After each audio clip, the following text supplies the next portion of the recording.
సార్లు తన వాయిస్ని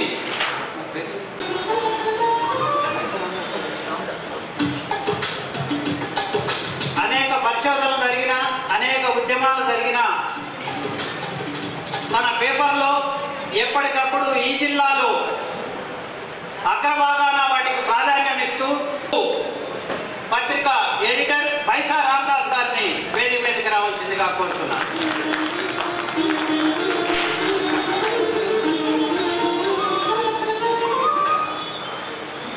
ముఖ్యమైన పరిశోధనలతో పాటు రకరకాల సామెతల్ని నెత్తినేసుకొని ముందలుకెళ్తున్న పీడిఎస్ జిల్లా అధ్యక్షుడు గౌతమ్ కుమార్ని వేదిక మీదకి రావాల్సిందిగా కోరుతున్నాను.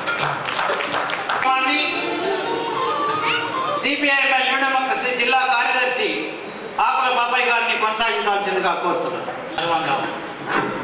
అందులో మొత్తం ఈ ప్రపంచాన్ని మార్చడానికి ప్రజల జీవన విధానాన్ని మార్పులకు తీసుకురావాలి అని చెప్పేసి ఎప్పుడో 74లో ప్రారంభమైన పీడిఎస్ ఈ జిల్లాలో కూడా మొదట అభ్యుదయసారి పీడిఎస్ మహాసభలు జరిగినప్పుడు 56 మంది హైదరాబాద్కి వెళ్ళడం జరిగింది. 56 మందే కాదు, దానిలో కొన్ని వేల మందిని తయారు చేసిన ఉద్యమము ఉమ్మడి ఆంధ్రప్రదేశ్లో పీడిఎస్ అంటే ఒకరోజు వీళ్ళు దాదాపు ఇంటెలిజెన్స్ రిపోర్ట్ ప్రకారము 28,000 మంది యాక్టివిస్టులు ఉన్నారు అనే దానిలో వాళ్ళు ఒక దిక్కు ప్రభుత్వం దీని నుంచి భయంకరంగా ఉంటదేమో విద్యార్థులు కోరుకున్నది ఏంటి మార్పు అనే దాంతోనే పీడిఎస్ అనేది స్టార్ట్ అయింది.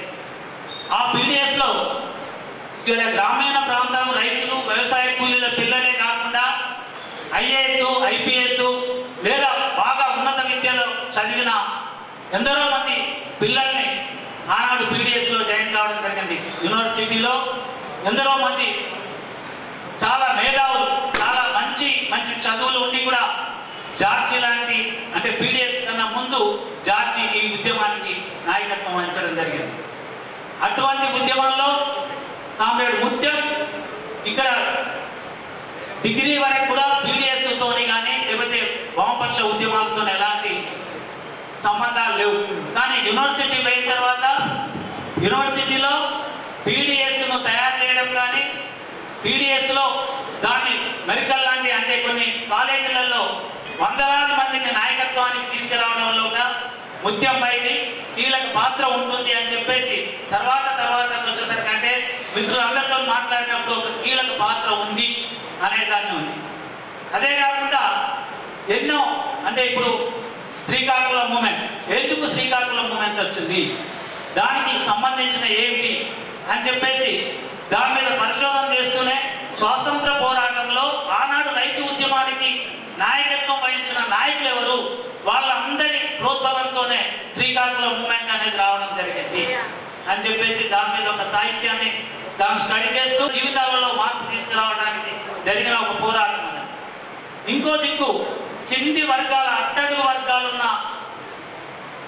వర్గాల నుంచి ఒక సాంప్రదాయంగా వస్తున్న చిందుల ఎల్లమ్మ కథను అంటే చిందుల ఎల్లమ్మ అంటే ఎవరు అంటే మాదిగల దానిలో మామూలుగా ఉండేసి కథలు చెప్పుకున్న దానిలో ఉండి అక్కడ రాష్ట్రపతి దగ్గర భవన్లో కూడా ప్రదర్శనలు చేసి అక్కడ దాకా తీసుకుపోయిన ఈమె ఎందుకు మన జిల్లా ఆమె జీవిత చరిత్రను బయటకు తీసుకొద్దాం అని చెప్పేసి 2 పుస్తకాలని దాన్ని ప్రచురించడం జరిగింది. చిలుకల చిన్నమ్మ అని చెప్పేసి ఇప్పుడు మనకు పాల్కొండ ప్రాంతంలో ఉంటుంది. ఒక గ్రామీణ ప్రాంత మహిళ, వేలాది మంది అక్కడ గ్రామాలు ఒక 30-40 గ్రామాలకు సంబంధించిన వాళ్ళు అక్కడ వచ్చేసి జాతరగా జరుపుకునే దానికి అది ఏంటి అని చెప్పేసి ఆ చరిత్రను బయట తీసుకురావడం అనేది జరిగింది. అదే కాదు ఇక్కడ 2000 సంవత్సరంలో నిజామాబాద్ జిల్లా నడి ఆనాడు మిలియనేర్ జరుపుకుంటున్నామంటే ఆనాడు మనం మిలియనేర్ అంటే మనం దీన్ని ఒక ఉన్నతంగా తీసుకుపోదాం, ఒక చరిత్ర తీసుకొద్దాం అని చెప్పేసి సుబ్బారావు పాణిగ్రాహి వాళ్ళ సోదరుణ్ణి ఇక్కడ తీసుకొచ్చేసి ఇక్కడ వాళ్ళ జముకుల కథ నర్తనశాల అనే దాన్ని ఆనాడుకు సంబంధించిన దాదాపు 1000-2000 మంది ఆనాడు ఉన్నారు. దానిలో దాన్ని ప్రదర్శించడం దాన్ని అంతా కూడా తను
నందు మీ గత స్మృతుల్ మరుపురాదు నీ విధానము చారిత్రకావసరము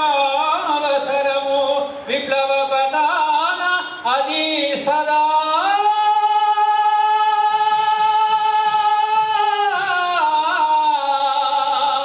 వెలుగు జ్యోతి ముద్దెమన్నా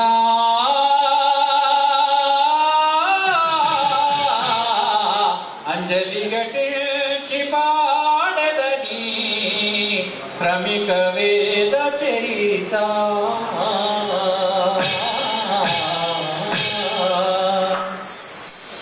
అరుణ అరుణ బాటలో అరుణ బాట నీడలో ఒరగినట్టి ఓ అమరా వీరులారా ఒరగినట్టి ఓ అమరా వీరులారా అరుణ అరుణ బాటలో అరుణ బాట నీడలో ఒరగినట్టి ఓ అమరా వీరులారా ఒరగినట్టి ఓ అమరా వీరులారా ఓరు జనకే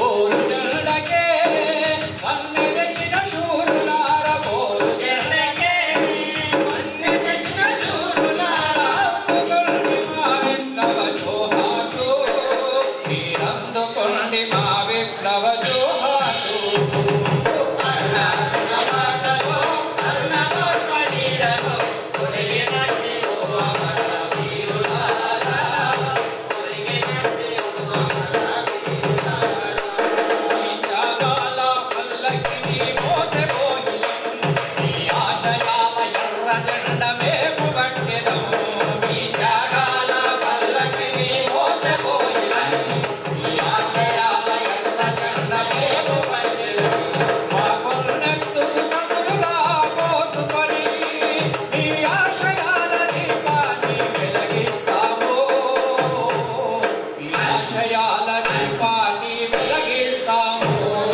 అరుణ అరుణ బాటలో అరుణ బాట నీడలో ఒరిగినట్టి ఓ అమర వీరులారా ఒరిగినట్టి ఓ అమర వీరులారా పక్షులన్నీ మేత మరిసె మీరు లేరని నెమలి తల్లి నాట్యమాపే మీరు రారని పక్షులన్నీ మేత మరిసె మీరు లేరని నెమలి తల్లి నాట్యమాపే మీరు రారని కోయిలమ్మ పాట మానే మిమ్ముల దలసి కోయిలమ్మ పాట మానే మిమ్ముల దలసి మా రెక్కలకు ఎలగట్టి ఊపుకుంటము మా గుండెల గుడారములో దాసుకుంటము మా గుండెల గుడారములో దాసుకుంటము అరుణ అరుణ పాటలో అరుణ పాట నీడలో ఒరిగినట్టి ఓ అమర వీరులారా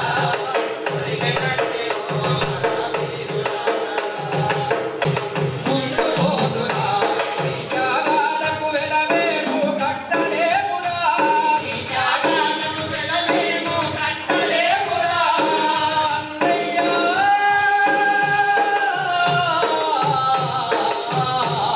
ఈ త్యాగాలకు వెలవేము కట్టలేమురా విప్లవము జయిస్తేనే త్యాగ ఫలమురా త్యాగ ఫలమురా అదే ప్రతిఫలమురా అరుణ అరుణ బాటలో అరుణ బాట నీడలో ఒరిగినట్టి ఓ అమర వీరులారా ఒరిగినట్టి ఓ అమర వీరులారా ఓరు జనకే వందనకి అంటే నిజామాబాద్ జిల్లా వాసి హైదరాబాద్ ఉంటూ ముత్యము వీళ్ళందరినీ అంటే పీడిఎస్కు ఒక ఇరుసుగా మొదటి రోజులలో పనిచేసిన కామ్రేడ్. అంతేకాకుండా ఇక్కడ జేసీఎస్ ప్రసాద్ మన తొలి అమరవీరుడు. ఇక్కడ అన్యాయంగా ఒక ఇంజనీరింగ్ చదివి అక్కడ ప్రభుత్వ కూటాలకు బలైన జంపాల చంద్రశేఖర్ ప్రసాద్ మెమోరియల్ ఒక మనం లైబ్రరీ స్టార్ట్ చేసుకుందాం అని చెప్పేసి లైబ్రరీ కాదు తన కార్యక్రమాలను ముందుకు తీసుకుపోదామని దానికంతా కూడా ఇక్కడ ఉద్యమానికి ఇరుసుగా ఉంటున్న కామ్రేడ్ మాధవన్ మాట్లాడాల్సిందిగా కోరుతున్నాను. పీడిఎస్కి వైభవోత్సవ శకం అది. నేను పీడిఎస్ కాదు అంటే సిగ్గుపడేటటువంటి పరిస్థితి ప్రతి విద్యార్థికి ఉండేది ఉస్మానియా యూనివర్సిటీలో, తెలంగాణ కాలేజీల్లో కూడా. కాబట్టి పీడిఎస్సితో ఏకీభావం ఉన్నా లేకున్నా కానీ నేను పీడిఎస్సి వాడిని అని ప్రతి విద్యార్థి ఆ రోజుల్లో గర్వంగా చెప్పుకునేవాడు. ఆ కాలానికి చెందిన వాళ్ళం నేను, ముత్యమును. 1977లోనే ఎమర్జెన్సీ ఎత్తేసారు. ఎమర్జెన్సీ ఎత్తివేసిన తర్వాత జంపాల చంద్రశేఖర్ ప్రసాద్ని చంపిన ఈ వ్యవస్థ మీద ఎంత కసిగా ఉండేవాళ్ళంటే విద్యార్థులంతా అందరము పీడిఎస్సిలో చేరదాం, ఈ ప్రభుత్వాన్ని మెడలు వంచుదాం అనే రకంగా విద్యార్థుల్లో చైతన్యం వెల్లివిరుస్తూ ఉండేది. అట్లాంటి కాలానికి చెందిన వాళ్ళను నేను, ముత్యము. 1977లో 77-78లో ముత్యం ఉస్మానియా యూనివర్సిటీకి వచ్చాడు. ఉస్మానియా యూనివర్సిటీకి వచ్చే నాటికి ముత్యం ఇట్లా ఉండేవాడు, తెల్ల కాగితం లాగా. ఏ రాజకీయ అభిప్రాయాలకి ఆయన అప్పటికి ప్రభావితం కాలేదు. కానీ ఉస్మానియాలో జరుగుతున్నటువంటి విప్లవ ప్రయోగాలు అయితేనే వాటితోటి ప్రభావితుడయ్యాడు. పీడిఎస్సిలోకి వచ్చాడు. అతను ఉస్మానియా యూనివర్సిటీకి వచ్చే నాటికి నేను, వినాయకు మా గ్రాడ్యుయేషన్ చివరి రోజుల్లో ఉన్నాం. ఆ గ్రాడ్యుయేషన్ చివరి రోజుల్లో ఉన్నప్పుడు తను సర్దార్ పటేల్ కాలేజీ, నాది city college, government city college. విద్యార్థులని ఆర్గనైజ్ చేయటంలో అప్పుడే మాకు ముత్యం సహకరిస్తూ వస్తున్నాడు. ఎమర్జెన్సీ తీసివేసిన వెంటనే ఎలక్షన్లు ప్రకటించింది ప్రభుత్వం. ఆ ఎలక్షన్లలో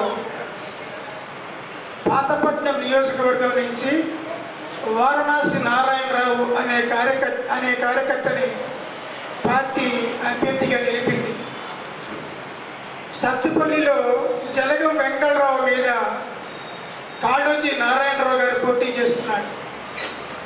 ఆ మొత్తం ఎలక్షన్ యంత్రాంగం మొత్తానికి మన కామ్రేడ్ వేములపల్లి వెంకటరామయ్య గారు ఇన్ఛార్జి.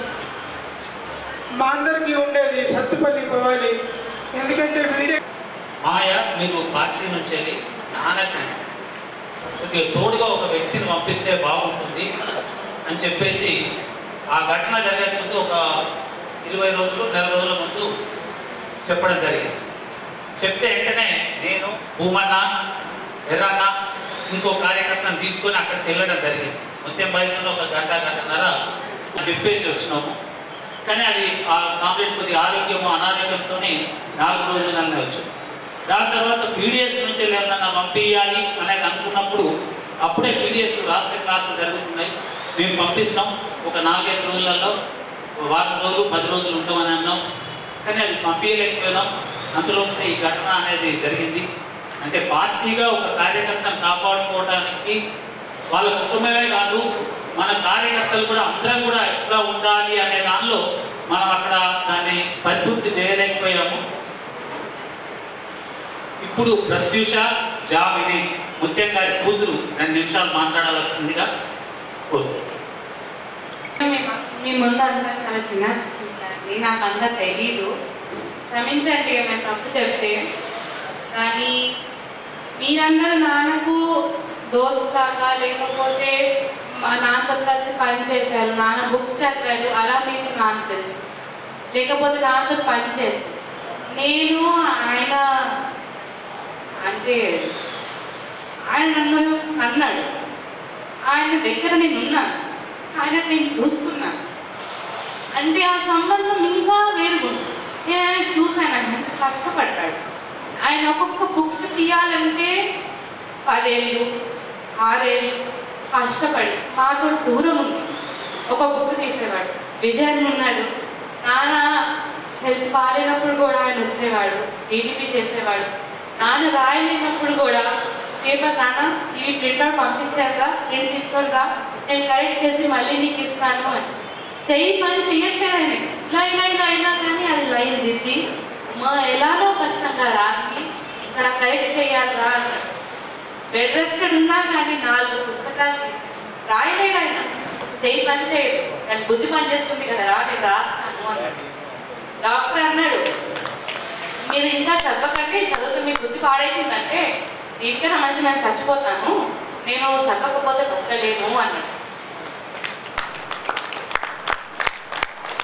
ఆయన మాతోటి దూరం ఉండి నేను చిన్నప్పటి నుంచి చూసింది ఏంటంటే 2018 వరకు ఆయన మాతో దూరమే ఉన్నాడు. అందరూ స్టూడెంట్స్ కరీంనగర్ వాళ్ళు అందరూ చాలా బాధపడ్డారు, ఆయన రిటైర్ అవుతున్నాడు అని. నేనే అందరికన్నా ఎక్కువ ఆనందంగా ఉన్నాను, నాన్న నా దగ్గరికి వస్తున్నాడు, నాతో ఉంటాడు అని. కానీ అంటాం కదా, తలరాత బాగాలేకపోతే ఏం చేయలేము. ఆయన వచ్చాడు, 1 year 2 years లోపటే ఆయన హెల్త్ ఖరాబ్ అయిపోయింది. ఆయన ఎక్కడికి వెళ్ళలేడు. జూన్లో అనుకున్నాము హాస్పిటల్లో ఒక దగ్గర చేయడానికి, మంచిగా అయిపోతాడు. చాలా మంచిగా అయ్యాడు. కానీ నాన్న నువ్వు మంచిగా అవ్వగానే ఇక్కడికి వెళ్దాం నాన్న, తిరగడానికి ఇక్కడికి వెళ్దాము, కొన్ని రోజులు పని ఆపుదాన్న వెళ్దాము అంటే చూద్దాం రా అన్నాడు. కానీ ఎప్పుడు ఓకే కన్నా వెళ్దాము అని. అదొకొకసారి అనుకుంటుంటే ఎలా అనిపిస్తుందంటే ఆయన తెలిసేమో, అందుకే ఆయన ఎప్పుడు ఎండ్ వరకు ఆయన పుస్తకం ఆయన నెత్తి కింద పిల్లో కింద ఒక బుక్ ఉంటుంది, ఎప్పుడూ బుక్ ఉంటుంది. వీళ్ళు వెళ్ళంగానే నేను ఒక బుక్ తీసి కరెక్షన్ చేస్తాను, లేకపోతే చదువుకుంటాను అని. దొంగతనంతో కూడా మేము వద్దంటాం కదా, అందుకే దొంగతనం కానీ నేను చదువుకుంటాను అని అన్నాడు. ఒక్కొక్కసారి ఆయన పండుకుంటూ నాన్న ఈ బుక్ ఇవ్వరా, అది నేను చదువుకుంటాను అంటాడు. నాన్న నువ్వే రాసావు కదా, ఎందుకు చదువుకోవడం అవసరమా అంటే నాకు ఇవ్వు, నేను చదువుకుంటాను. కాలేజ్కి వెళ్ళి సాయంత్రం వచ్చాక ఒక బుక్ కథమయ్యి అల్ల పండు మొత్తం నీళ్ళు వేసుకొని నేనే రాసాను ఆ పుస్తకంలో, చాలా ఆశ్చర్యంగా ఉంది. మన దూరమైనది దాన్ని మనం అక్కడ తీర్చుకురాలేము. కానీ రేపు ఏదైనా అంటే మార్పు కోరుకునే కుటుంబ సభ్యులందరూ కలిసి మనం అందరం ఒక దగ్గర ప్రయాణం చేద్దామని చెప్పేసి చెప్తున్నాను. అక్షరాలు లేకుండా, అక్షరాలు సరిగ్గా రాకుండా, ఇంగ్లీష్ రాకుండా, తెలుగు కూడా భాష మీద చేయకుండా, తల్లిదండ్రులు ఎలాంటి చదువు చెప్పకుండా వాళ్ళకు స్కూల్కి పంపించడమే ఇబ్బందిగా ఉండే దాని నుంచి వచ్చిన ఒక పీడిఎస్ నాయకుడు. అదే కాదు, పట్టణ ప్రాంతం నుంచి వెళ్ళి బాగా చదువుకొని ఉండి ఈ మార్పు తీసుకురావాలి అనుకునే కుటుంబాల నుంచి వచ్చే పీడిఎస్ నాయకులుగా ఉంటారు. నేను పీడిఎస్ నాయకులు అంటే నేను ఎప్పుడైనా మాకు ఏమంటుంటానంటే సినిమాలలో హీరోలను చూసుకుంటాం, మా పీడిఎస్ అంటే హీరోస్ అడగాలి. దానిలో వినాయక్ రెడ్డి గారు ఒక హీరోగానే నాకు ఎందుకంటే తనతో పరిచయం లేదు. తను పీడిఎస్లో వరంగల్ ఏరియాలో పనిచేసినప్పుడు మాకు హీరో అనేటటువంటి హీరోలు మసూదన్ రాజ్ యాదవ్, అక్కడ హైదరాబాద్ నుండి లేదా జేసీఎస్ ప్రసాద్, జంప, మన జార్జి, వీళ్ళంతా హీరోస్. అంటే ఇప్పుడు ఉన్న దానిలో కూడా అందరూ కూడా ఇక్కడ నిజామాబాద్లో ఎంతో ఇబ్బందులు పడుకుంటూ పీడిఎస్ నాయకత్వాన్ని నడిపించిన వాళ్ళెందరూ ఉన్నారు. అందులో వినాయక రెడ్డి గారు కూడా మాకు నాయకుడిగా ఉన్నాడు. తను ఉద్యమం గురించి మాట్లాడాల్సిందిగా విజ్ఞప్తి. హైదరాబాద్లో నేను ఇంటర్మీడియట్ డిగ్రీ కూడా అప్పుడు ఇంటర్మీడియట్ ఈ దిగంబర కవులు ఎక్కువగా నిజాం కాలేజీలో ఎక్కువగా మీటింగ్లు పెట్టాను. మేము ఏబీ కాలేజీలో చదువుతున్నప్పుడు ఎక్కువగా అటెండ్ అయ్యేవాళ్ళం, లేదా పొద్దులకొండలో ఎక్కువగా మీటింగ్లు పెట్టాం. అప్పుడు మేము అటెండ్ అయ్యేవాళ్ళం తప్ప పెద్దగా సీరియస్గా మాకు ఆర్గనైజేషన్ పెద్దగా ఎమర్జెన్సీ డిక్లేర్ చేసినప్పుడు చాలామంది విద్యార్థులు గ్రామీణ ప్రాంతాలకు వెళ్ళిపోవడం, హైదరాబాద్లో విద్యార్థి ఉద్యమం కొంత వెనకబడటం, అప్పుడే జంపాల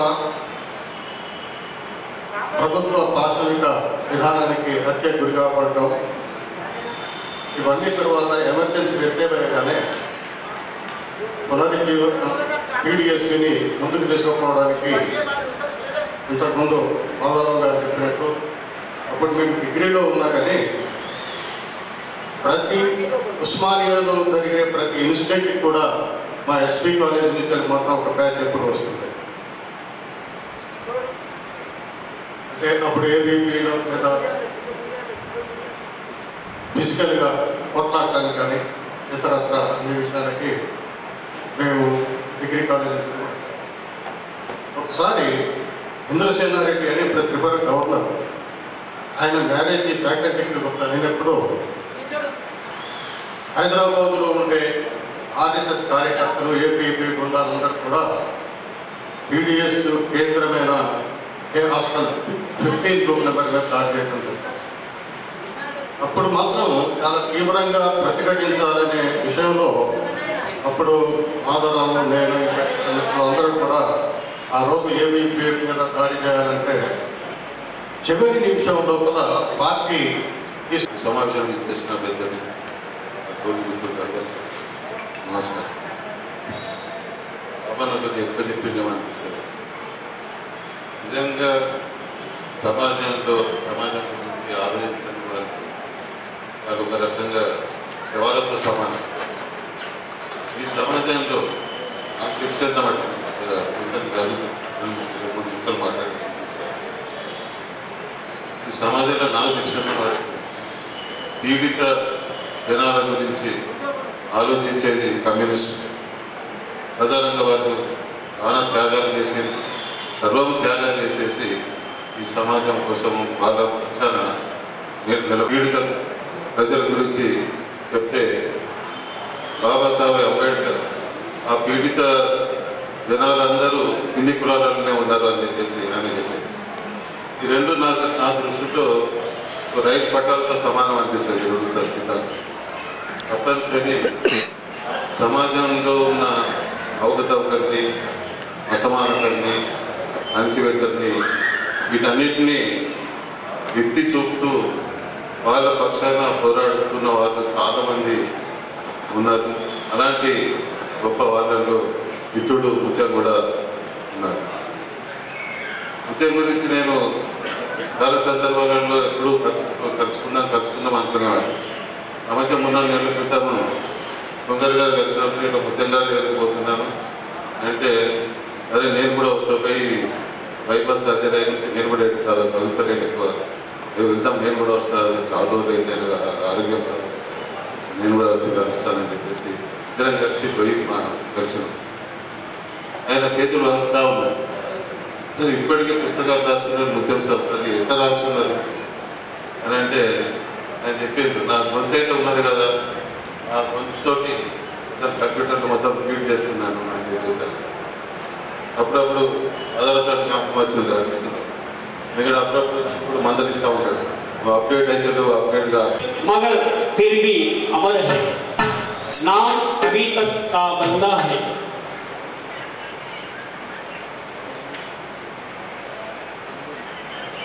उद्यम साहिती मूर्ति अनितर सांस्कृतिक साहित्य परिशोधका वाचनपल्ली उदयमानुडा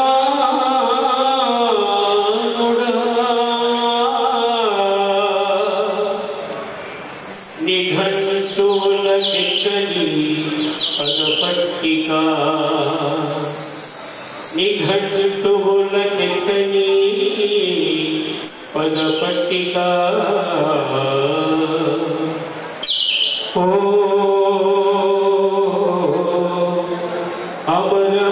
अमरमूर्ति ओ अमरकीर्ति कोटोरी मुज्जमा कोटि कोटि सलामुलु गुरुमूर्ति हृदयमा सिद्धरत्न कीर्तमा ओ अमरमूर्ति ओ अमरकीर्ति ओ अमरमूर्ति ओ अमरकीर्ति కార్మికుల పోరాటాలు జరుగుతాయి, రైతాంగ పోరాటాలు రావు అని అంటే ఆ రైతాంగ పోరాటంలో దాదాపు 800కు పైగా ఆత్మ బలిదానం చేయడం జరిగింది.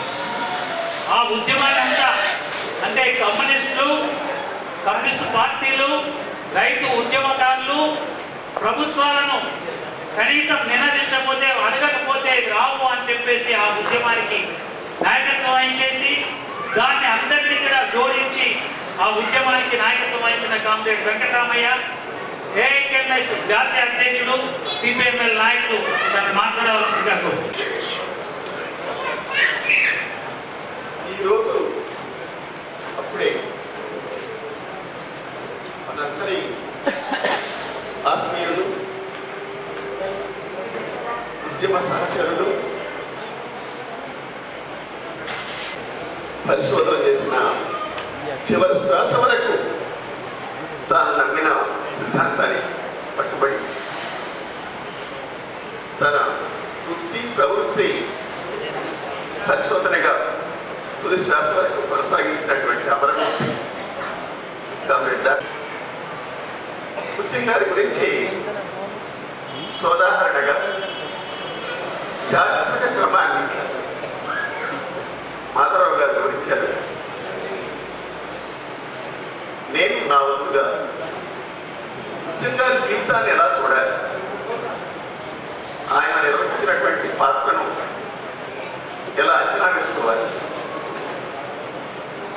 అనేది మీ ముందుకు తీసుకురావాలని అనుకుంటున్నాను. విప్లవోద్యమం భారతదేశంలో ఈ దోపిడీ వ్యవస్థ పోయి సమసమాజం కావాలని కలలు కానీ ఆ ఆశయం కోసం పనిచేస్తున్నటువంటి వాళ్ళు ఈ దేశంలో కేవలం నిర్మాణయుతమైనటువంటి విప్లవ సంస్థల్లోనే పనిచేయాల్సిన అవసరం లేదు. బయట కూడా వ్యక్తులుగా కూడా వాళ్ళు తమ కృషిని సాగిస్తున్నటువంటి వాళ్ళు శాఖోపశాఖలుగా చేయాల్సినటువంటి కృషి ఎంతో ఉంది. ఆ విధంగా కామ్రేడ్ ముత్యం గారి జీవితం ఉండేవాడు, అందరితో పాటే ప్రజల ఇళ్ళలో ఉండేవాడు, ప్రజలు నీటి తినేవాడు, ప్రజల్లో ఒక్కడిగా మసలాడు. ఎంత పిహెచ్డి చేశాను అనేటువంటి ఏమాత్రం గర్వం కానీ అహంభావం కానీ అటువంటి దాని వేషాన్ని పోకుండా ఆ డాక్యుమెంటరీ సైతం షూట్ చేసినంత కాలం కూడా ఆ విధంగా కలిసి ఉండటం అనేటువంటిది చాలా గొప్ప విషయం. ఇది అందరికీ అదే లక్షణం కాదు. అటువంటి డాక్యుమెంటరీ అనగానే కానూరు గారి గొప్ప వ్యక్తిత్వాన్ని గొప్ప చేయడం కాదు ఆయన లక్ష్యం. జానపద కళలు అనేటువంటిది అంతరించిపోతున్నాయి. మన భవిష్యత్తులో మన కళ అంటే ఎట్లాగో ఉంటుందేమో, ఎట్టుంటుందో మన తిరిగిన పరిస్థితి వస్తుంది. అటువంటి వాటిని రికార్డు చేయాలి. కానూరు గారు దాదాపు అన్ని జానపద కళల్లో కూడా ఆయన రాసి ఉందా లేదా అట్లా స్వేచ్ఛగా చెప్పడం అనేటువంటిది కొంచెం ఏ విధంగా భావించాడో అది తప్పు ఎలా అవుతుంది. నీకు తప్పు కావచ్చు, నీకు హక్కు ఉంది విమర్శించే హక్కు కూడా. అది తప్పు ఎట్లా కాదో వివరించే వీళ్ళు అప్పు తీసుకొచ్చారని చెప్తే ఎవరైనా మీరు కీర్తి ప్రతిష్టం తీసుకొచ్చారని కూడా భావించవచ్చు. బద్రాన్ విషయంలో ఆయన వీర యోధుడులాగా విప్లవ యోధుడులాగా కోరు శ్వాస వరకు కూడా కృషి చేసినటువంటి అమరమూర్తి. అటువంటి అమరమూర్తికి కామ్రేడ్ డాక్టర్ ముత్యం గారికి విప్లవ శ్రద్ధాంజలి ఘటిస్తూ ఆయన కుటుంబానికి, వాళ్ళ అన్నగారికి, వాళ్ళ పిల్లలు ఇద్దరికి కూడా సానుభూతి సంతాపాన్ని తెలియజేస్తూ ఈ అవకాశం ఇచ్చినటువంటి నిర్వాహకులకి ధన్యవాదాలు తెలియజేస్తూ ఇస్తున్నాను. ఒక 80 మంది జైల్లో ఆ రోజు నిజామాబాద్ జైల్లో 80 మంది జైల్లో ఉన్నారు. ఎందుకు? పక్క జిల్లా సిరిసిల్ల, జగ్త్యాల, కల్లోలిత ప్రాంతాన్ని ప్రకటించకూడదు అని చెప్పేసి ఇక్కడ మనం ఆందోళన చేస్తే ఆందోళనలో మనం ఒక 78 మందిని లోపల పెట్టడం జరిగింది. దానికి నాయకత్వం వహించిన కామ్రేడ్ జేవి చలపతిరావు, అక్కడ ఉద్యమాలకు రైతాంగ ఉద్యమాలకు నాయకత్వం ఇచ్చిన జేవి చలపతిరావుని సిపిఐఎంఎల్ న్యూ డెమోక్రసీ కేంద్ర కమిటీ సభ్యుడు తనను మాట్లాడవలసిందిగా కోరుతున్నాను. నమస్కారం. చాలా మంది వక్తలు మాట్లాడారు. మాధవన్న చాలా సుదీర్ఘంగా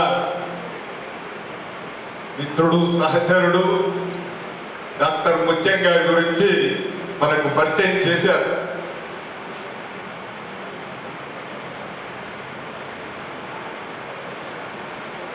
ముందుగా డాక్టర్ ముత్యం గారికి ముందే పార్టీ తరఫున వ్యక్తిగా ఈవి గారు సంతాపం ప్రకటించారు. నేను కూడా పార్టీ తరఫున నేనుగా ముత్యం గారికి జోహార్ అర్పిస్తూ వారి కుటుంబానికి ప్రగాఢ సంతాపాన్ని తెలుపుతూ సాంఘీభావం తెలుపుతున్నాను. ముత్యం గారితో పరిచయం ఉంది, స్నేహం లేదు, అనుబంధం ఉంది. ఒక చిన్న అనుబంధం. మే 21, 2017 మా చిన్న అబ్బాయి కిరణ్ పెళ్లి జరిగింది. శాతవాహన యూనివర్సిటీ ఇద్దరు ప్రొఫెసర్, విప్లవ రాజకీయాలు కలిగినటువంటి వాళ్లను ఒకరిని వక్తగా ఒకరిని అధ్యక్షతగా మాట్లాడి వాళ్లను వేదిక మీదకి తీసుకొచ్చాము. అధ్యక్షత వహించినటువంటి మిత్రుడే డాక్టర్ ముత్యం. అందుకే ముత్యం గారితో పరిచయం ఉంది, స్నేహితం పెద్ద.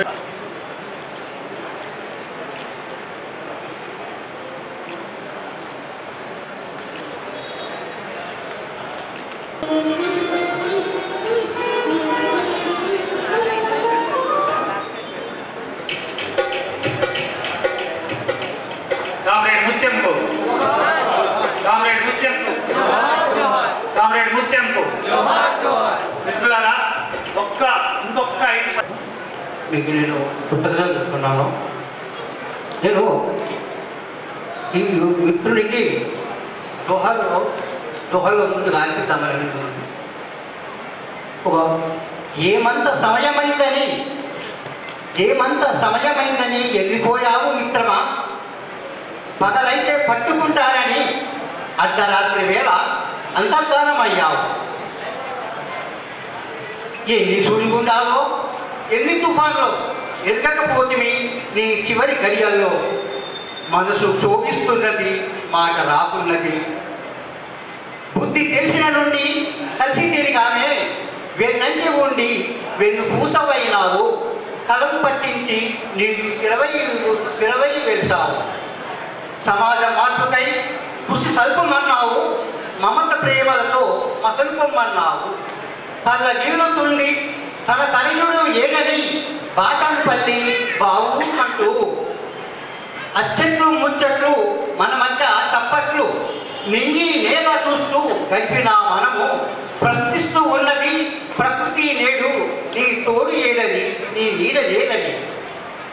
గుట్ట కింది పల్లె బాటంపల్లి ఎదురు చూస్తూ ఉన్నది మాట ఇచ్చిన ముత్తమా మరో సంచిక ఏదని.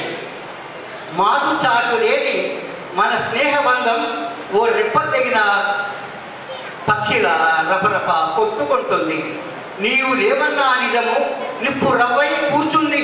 ప్రజల కోసం పోరు సల్పిన అమర వీరుల జీవితాలు అన్వేషించి చూపించిన ఆయన ముత్తమా మిత్రమా అమర వీరాని జోహార్ జోహార్.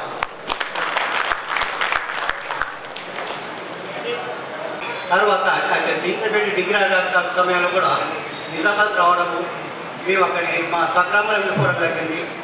ఈ ముఖ్యంతో మాకు ఎప్పుడు సంబంధాలు ఉండేవి. ఆయన బాకెట్పల్లికి ఎప్పుడు వచ్చినా అతను మేము కలిసి ఒక గ్రామం అంతా తిరిగేవాళ్ళం. ఒక గ్రామాన్ని చూస్తే మాకు ఒక కుటుంబంలో అనిపించేది.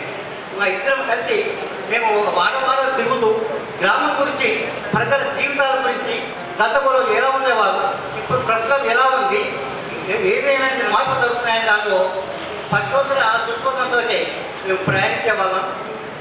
ఆయన దృష్టి వల్లనే మనకు సంగీతంలో ఏర్పడి ఆయన ఇలా సాగినప్పుడు కూడా నిజామాబాద్ కూడా మా పత్రిక వస్తున్నప్పటికీ కూడా ఆయన మా పత్రిక అభివృద్ధులు కానీ పత్రికా మార్పుకున్నాడు.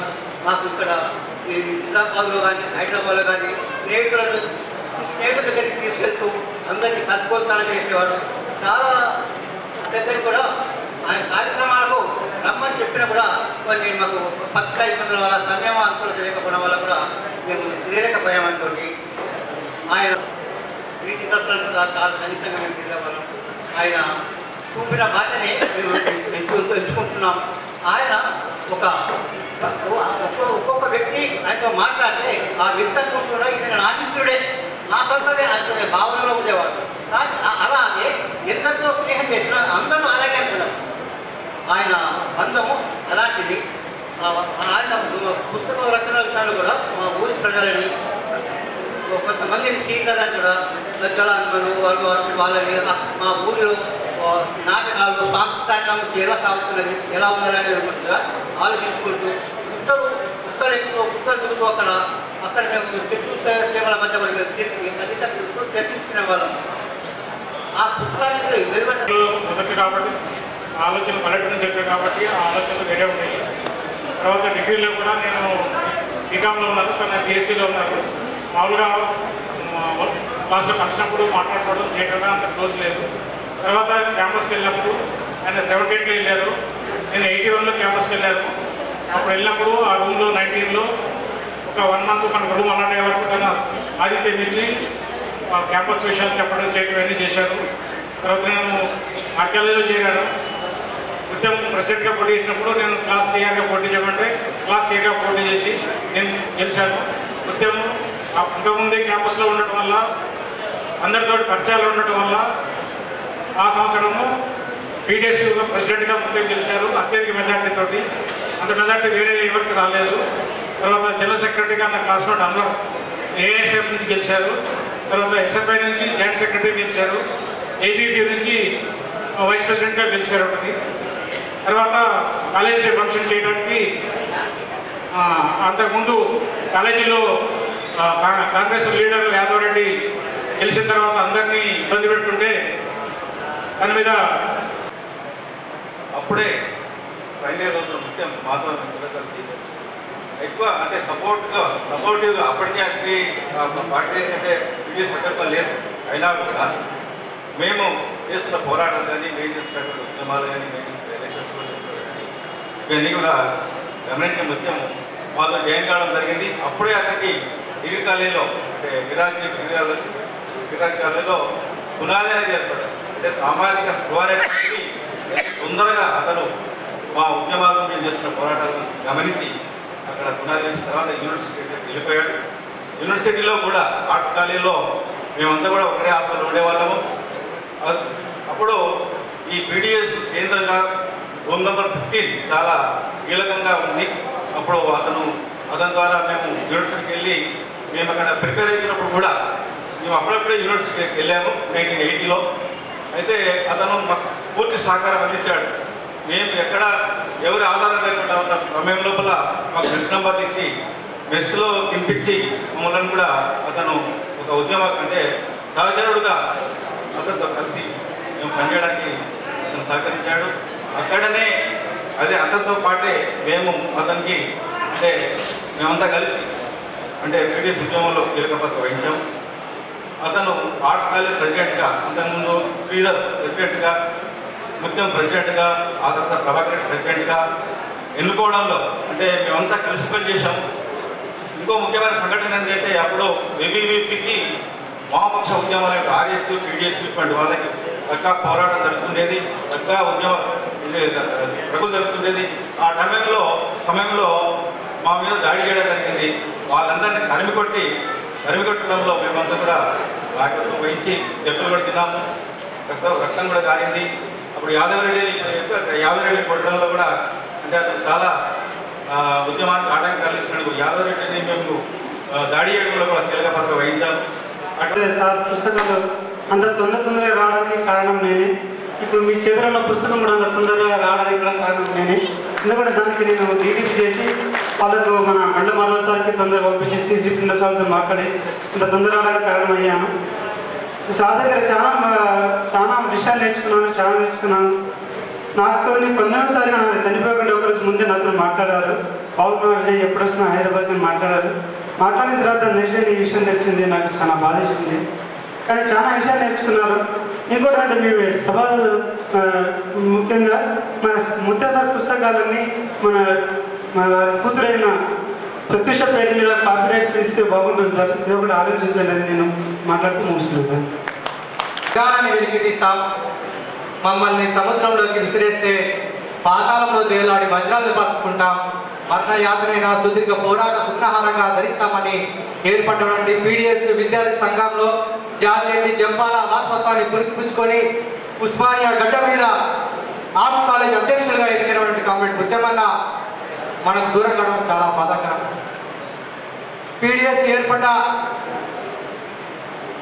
తొలినాటి కాలంలోనే అనేక దాడులు, అనేక పోరాటాలు, అనేక త్యాగాలతో ఉన్నటువంటి జరిగిన కాలంలో అలాంటి ఆయన శాశ్వతంగా కృషి చేయడం జరిగింది.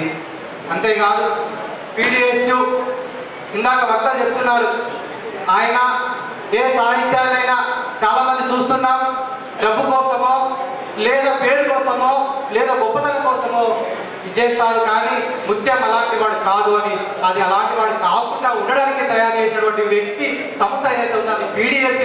ఆ పీడిఎస్ నుంచి వచ్చినాడు కాబట్టి అలాంటి మార్క్సిజాన్ని, అదేవిధంగా పీడిఎస్ భావాన్ని అవపోసినటువంటి వ్యక్తి కాబట్టి ఈరోజు మీ అందరూ కూడా నిజాయితీగా నీతికి నిజాయితీకి మారుపేరుగా నిలబడినటువంటి వ్యక్తిగా నిలబడ్డాడు. అలాంటి వ్యక్తి తయారు చేసినటువంటి సంస్థ 50 వసంతాలకు ఈరోజు వస్తూ ఉన్నది. అలాంటి సందర్భం అక్టోబర్ 12వ తారీఖు నాటికి పీడిఎస్ ఏర్పడి కరెక్ట్గా 50 సంవత్సరాలు జరుపుకోబోతున్నాం. 50 వసంతాలు జరుపుకోబోతున్న సందర్భంగా కామ్రేడ్ ముత్యమన్న దూరం కావడం నాకైతే ప్రత్యేకంగా చాలా బాధాకరంగా ఉన్నదని చెప్తూ ఒక చిన్న విషయం చెప్తాను. ముత్యమన్న నాకు శాస్త్రాలు అనే పుస్తకాన్ని, తెలంగాణ శాస్త్రాలు పుస్తకాన్ని తీసుకున్నాము, ఖచ్చితంగా మీరు సహకరించాలని చెప్పేసి ముందుగా పాపన్నతోటి ఫోన్ చేయించిన తర్వాత నాతో మాట్లాడాడు. తర్వాత మా ఇంటికి కూడా వచ్చి ఒక గంట సేపు కూర్చొని భోజనం చేసిన తర్వాత మేము అన్నా మరి మీ శాస్త్రాలు ఇవన్నీ ఎట్లా కలెక్ట్ చేయాలి అని చెప్పేసి మాట్లాడిన సందర్భంలో ఏముంది నాన్న, మన కార్యకర్తలు ప్రతి గ్రామంలో ఉంటారు, ఈ పీడిఎస్ కార్యకర్తలు కూడా చాలా మంది ఉంటారు, వాళ్ళ దగ్గర టైం తీసుకొని అందరూ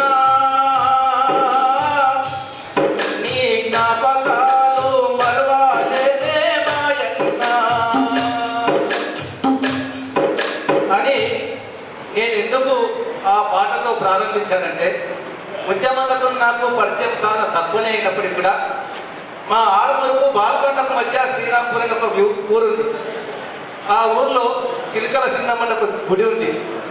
ఆ దేవుడి గురించి కొద్దిగా విషయాలు తెలుసుకోవాలా దాసు అని చెప్పి నాతో మాట్లాడిన సందర్భంగా నేను భాగవతాలకి కూడా పుస్తకాలు రాసిన, నీకు భాగవతాలంటే తెలుసా దాసు అంటే, అన్నా నాకు కొద్దిగా అందులో అనుభవం ఉంది, చిన్నప్పుడే మా ఊళ్ళో కూడా సింధు భాగవతం వాళ్ళు కూడా చూసిన, మా ఊళ్ళో కూడా మా ఊళ్ళో భాగవతం నేర్చుకునేవారు అంటే ఏదైనా ఉడుగొచ్చా అన్నాడు.